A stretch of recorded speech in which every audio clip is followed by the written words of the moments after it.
Hi friends, welcome to Indhu's kitchen. இன்னைக்கு நம்மளோட கிச்சன்ல இட்லி, தோசை, பூரி, சப்பாத்தி சாதத்தோட சேர்த்து சாப்பிட்ற மாதிரி ஒரு டேஸ்டான பச்சைப்பயிறு கிரேவி எப்படி செய்யறதுன்னு பார்க்கலாம். இதை செய்யறதுக்காக நான் இன்னைக்கு மெஷரிங் கப்பில் 1 கப் அளவு பச்சைப்பயிரை நல்லா கழுவிட்டு நைட் ஃபுல்லாக ஊற வச்சதுக்கு அப்புறமா மார்னிங் ப்ரெஷர் குக்கரில் சேர்த்து அது கூடவே 2 கப் தண்ணி ஒரு டீஸ்பூன் அளவு கல்லுப்பு சேர்த்து 2 விசில் விட்டு வேக வச்சு எடுத்து வச்சுருக்கேன். இது தனியாக இருக்கட்டும். இப்போ நம்ம கிரேவி செய்கிறதுக்கு மண் சட்டியில் 2 டேபிள் ஸ்பூன் எண்ணெய் சேர்த்து வச்சுருக்கேன். எண்ணெய் சூடானதுக்கப்புறமா 1/2 டீஸ்பூன் சோம்பு, ஒரு சின்ன சைஸ் பட்டை, 2 வரமிளகாய் சேர்த்துக்கலாம். இதெல்லாமே நல்லா பொரிஞ்சதுக்கப்புறமா இதில் ஒரு பெரிய வெங்காயம் பொடியாக கட் பண்ணி சேர்த்துக்கலாம். கூடவே ஒரு பச்சை மிளகாயை கீறிட்டு சேர்த்துக்கோங்க. இப்போ இந்த வெங்காயத்தை 2லேருந்து 3 நிமிஷத்துக்கு நல்லா வதக்கிக்கலாம். வெங்காயம் வதங்கினதுக்கப்புறமா இதில் 1 டீஸ்பூன் இஞ்சி பூண்டு பேஸ்ட்டு சேர்த்துட்டு அதோட பச்சை வாசனை போகிற வரைக்கும் நல்லா வதக்கி விட்டுக்கோங்க.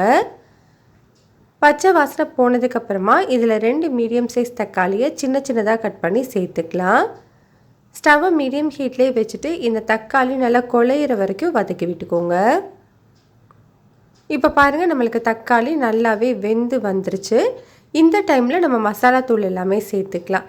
இது கூட 1/4 டீஸ்பூன் அளவு மஞ்சள் தூள், காரத்துக்கு 1 டீஸ்பூன் தனி மிளகாய் தூள், கூடவே 1 டீஸ்பூன் அளவு மல்லித்தூள் சேர்த்துட்டு இந்த தூளோட பச்சை வாசனை போகிற வரைக்கும் நல்லா வதக்கிக்கோங்க.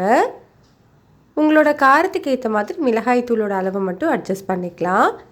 இப்போ பச்சை வாசனை எல்லாமே போனதுக்கப்புறமா நம்ம வேக வச்சுருந்த பச்சை பயிரை தண்ணியோடவே சேர்த்துக்கோங்க. இது கூட இன்னும் 1 கப் அளவு தண்ணி சேர்த்து நல்லா மிக்ஸ் பண்ணி விட்டுக்கலாம்.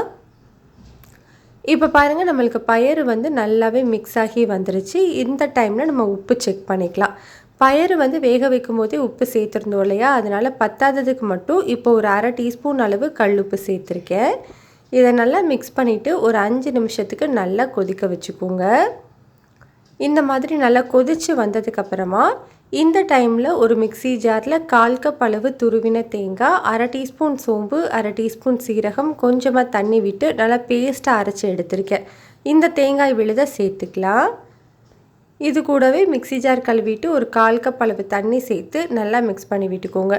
ஸ்டவ்வை மீடியம் ஹீட்டில் வச்சுட்டு ஒரு 5 நிமிஷம் மட்டும் கொதிக்க வச்சுக்கலாம். ரொம்ப நேரம் கொதிக்க வைக்க வேண்டாம், ஏன்னா நம்ம தேங்காய் சேர்த்துருக்கோம்.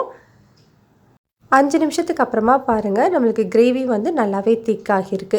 இந்த டைமில் இதில் கொஞ்சமாக கருவேப்பிலை சேர்த்து மிக்ஸ் பண்ணிவிட்டு ஸ்டவ் ஆஃப் பண்ணிக்கலாம்.